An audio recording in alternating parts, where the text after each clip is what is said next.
بڑا تجسس تھا پچھلے جمعے سے لے کے آج تک نا عابد علی کے بارے میں، کیونکہ عابد علی اداکار تھا اور ساری زندگی اداکاری کی. ویسے بھی کوئی ایسی اچھی ریپوٹیشن نہیں تھی کیونکہ بہت نیک آدمی تھا، ولی تھا، کیا تھا. شب جمعہ پہ مرا وہ، جمعہ رات کی. کل میں ان کے گھر گیا، اس کی بیوی سے، اس کے بچیوں سے میں نے پوچھا کہ کس وقت ابو کا انتقال ہوا. تو انہوں نے کہا جمعہ رات. میں نے کہا نہیں، مجھے ٹائم بتاؤ. اب وہ سوچے کہ ٹائم کیوں پوچھتا ہے یہ، انہیں تو پتہ نہیں تھا. لیکن میں نے کہا بیٹا مجھے ٹائم بتاؤ. تو انہوں نے کہا جی 8:20 پہ ان کا انتقال ہوا، جمعہ رات کی رات، یعنی جمعہ اگلے دن جمعہ تھا، یعنی کل کی رات، رات والی رات. تو میں نے انہیں کہا کہ وہ اللہ نے مغفرت کر دی، اس کی مغفرت ہو گئی. میں نے کہا جی وہ کیسے؟ میں نے کہا حدیث میں آتا ہے، حدیث پاک میں آتا ہے جو شب جمعہ کو انتقال کرے گا، جس کا مفہوم سن لو، جو شب جمعہ کو انتقال کرے گا اس سے حساب کتاب نہیں ہوگا. اب یہ میرے ذہن میں تھی بات.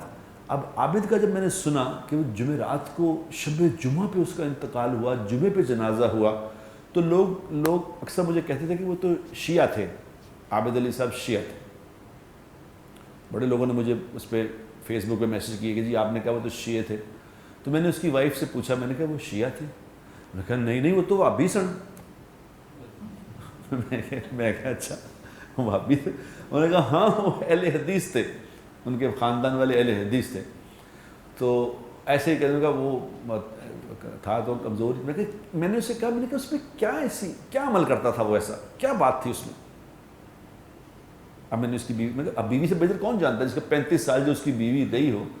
کہتی میں 10-12 سال سے میں علیحدہ رہ رہی تھی، لیکن میں 35 سال اس کے ساتھ رہی ہوں. اس نے کہا لیکن 35 سال میں ہماری لڑائی ہو گئی، لڑائی ہو کے علیحدگی ہو گئی. وہ علیحدہ رہتا تھا اور شادی کر لی اس نے، میں علیحدہ رہتی تھی. لیکن 35 سالہ زندگی میں، غور سے سننا اس بات کو آپ کو سمجھ آ جائے گی. اس نے کہا 35 سالہ زندگی میں عابد نے کبھی مجھے تو کہہ کے نہیں بلایا. علیحدگی ہو گئی لیکن علیحدگی چلا گیا، آپ ہی کہا مجھے، تو نہیں کہا ساری زندگی. کیا اخلاق ہوں گے اس کے، سوچو کہ ساری زندگی بیوی کہہ رہی مجھے تو نہیں کہا. اس نے تو کبھی گھر میں اس نے غصے سے نہیں بولا. یہ اس کی بیوی کہہ رہی ہے، وہ بیوی جس سے جو 12 سال 13 سال سے علیحدہ رہی تھی، کبھی غصے سے گھر میں نہیں بولا. اس کی بچیاں پاس بیٹھے رونے لگ گئیں کہ جی یہ ہمارے ابو کبھی گھر میں غصہ نہیں. اتنے اونچے اخلاق والا تھا کہ یاد رکھو جس کی بیوی اپنے خامد کے اچھے اخلاق کی گواہی دے دے، سمجھ لو یہ ہے اچھے اخلاق والا، یہ ہے اچھے اخلاق والا. کیونکہ حضور اکرم صلی اللہ علیہ وسلم نے فرمایا، جس کا مفہوم ہے کہ تم میں سے بہترین وہ ہے جو اپنے گھر والوں سے بہترین ہے.